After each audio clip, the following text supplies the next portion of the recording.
A star-studded night with the great and the good from the worlds of sport and showbiz turning out to pay tribute to and honour Ulster and Ireland rugby legend Paddy Wallace.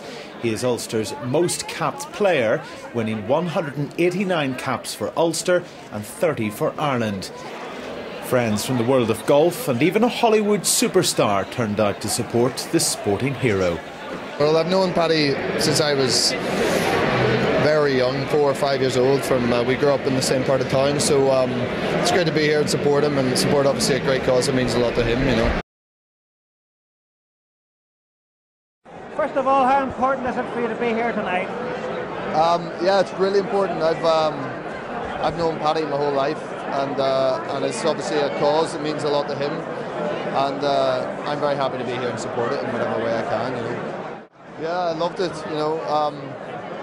It's a show that everyone involved were all very proud of, and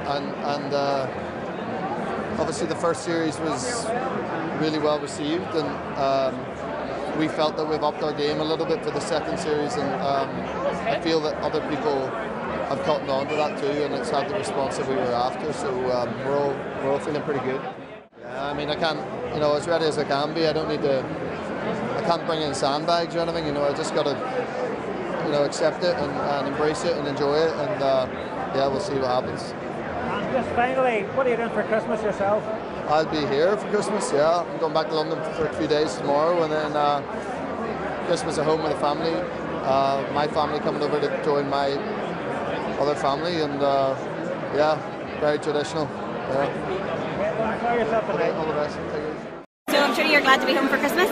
Yeah, I am. I'm not actually quite home yet. I'm going back tomorrow. A few days back there, and then come back home for Christmas proper next week. And are you looking forward to tonight? Yeah, I can't wait, yeah. I've known Paddy my whole life, and you know, this is obviously for a really important cause, and something that's very close to him, and I'm just happy to support it. And you've donated a prize. Can you tell us a wee bit about that? Yeah, I have, yeah. I haven't got it cleared yet to make sure that the tickets are available, but I've been trying to make that happen before the event, but I don't know yet, but I'll make it happen. And we all know what we're talking about, 50 Shades. I'm sure you're extremely excited. Will you be eating your Christmas turkey this year before all the press calls in February, or what's going to happen? I'm going to be very busy until the middle of February when the film comes out, and then I'm going to be hiding under a rock somewhere for the next chapter of my life, probably. I'm talking about the next chapter. Do we know if anything else is going to happen after 50 Shades? What are your plans for next year? I hope so. It'd be sad to be unemployed after it, but I'm attached to a movie that we're scheduled to start filming in March in South Africa. It's actually an Irish story about an Irish army that the UN sent out to the Congo in 1961, the Civil War. So it's an amazing script. I'm very excited about it, so hopefully we get everything together and get going in March. Well, another big character that obviously is close to our hearts tonight. I'm surprised you're not at home watching him. I know. Why are not always people watching it? That's my issue. That's a lot of numbers we're losing. There'll be because a few there's devices. 550 people.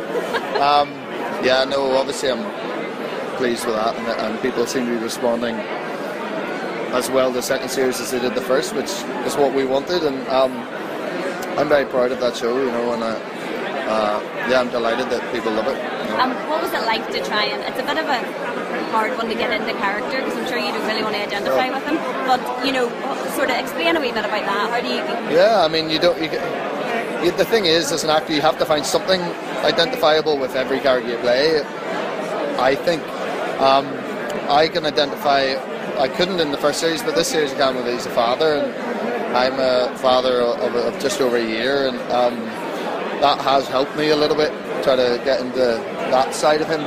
The other stuff you just have to muster from somewhere really rotten within you, and hope that it expresses the way you intend it to, but he's a horrible man, but I love playing him, you know. It must be great to play a baddie though. Yeah, it is, it really is, and he's such a baddie.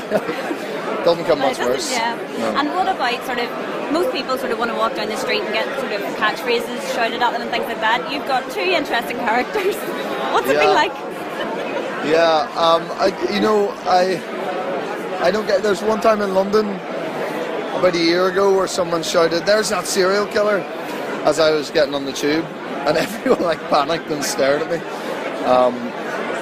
which was sort of not the kind of attention I'm after. But yeah, I'm sure there'll be some other special ones for Christian Grey as well at some stage. Well, thank you very much for talking to us, Jimmy. Thank you.